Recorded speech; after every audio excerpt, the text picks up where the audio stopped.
Mahilig ka ba sa adventure? At mala nature trip ba ang hanap mo? Tara, sama ka sa biyahe ko. Dito lang sa Gamut, Pulangi, Albay. Welcome to Edlica Farm.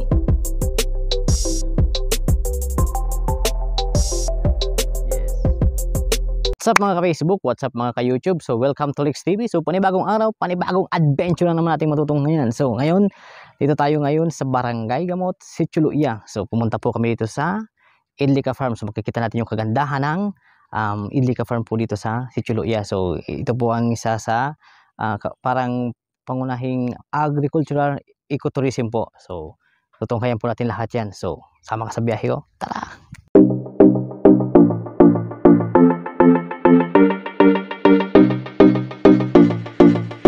So what's up guys? What's up mga Kalix TV? So nandito po tayo ngayon sa Barangay Gamot, Sitchuluya. So wala mo tayong malayong adventure ngayon. Dito lang tayo muna sa malapit. So kasama ko nga si tropa. Dito kami ngayon sa Edlica Farm. Dito lang po yan sa Sitchuluya. Napakaganda po dito. So mamaya titingnan natin yung buong kapaligiran dito sa Edlica Farm. Pagpasok mo pa lang ng gate, kala mo may red carpet na. At ang kagandahan dito ay may mga function hall din sila for rent for any occasions. But for now is under construction pa itong Edlica Farm. So hindi pa talaga siya totally tapos kaya hindi pa talaga sila mag-open for now. Ang Edlica Farm ay bubuksan nila for agricultural learning system. Kaya tamang-tama din talaga to para sa mga farmers na gusto mag-take ng learning system para mas ma-enhance palalo nila ang pagtatanim o pagpa-farming. Especially sa mga young farmer at lalo na sa mga fresh graduate natin ngayon na agribusiness or agriculture. Dahil mag-open din sila for TESDA. Accredited na siya sa DA-API. Oh, ayos ah. And then, work namin yun sa TESDA.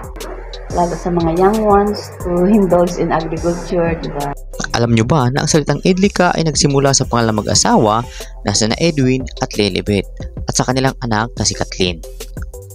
Kaya napakalaking bagay ito para sa mga young farmers na gustong mag-take ng learning system.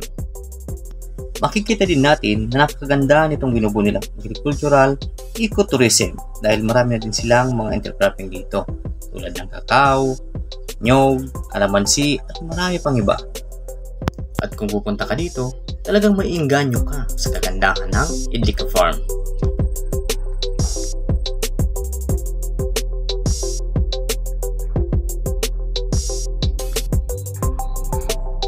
At yun nga, maraming salamat po sa mga panonood ninyo at huwag mo kalimutang i-share, i-like at i-follow itong page ko. So maraming salamat po sa inyo at God bless po sa inyong lahat. At kung bago pa lang sa aking channel, huwag mo kalimutang i-subscribe, i-hit ang notification bell for more upload videos. Maraming salamat po sa inyo.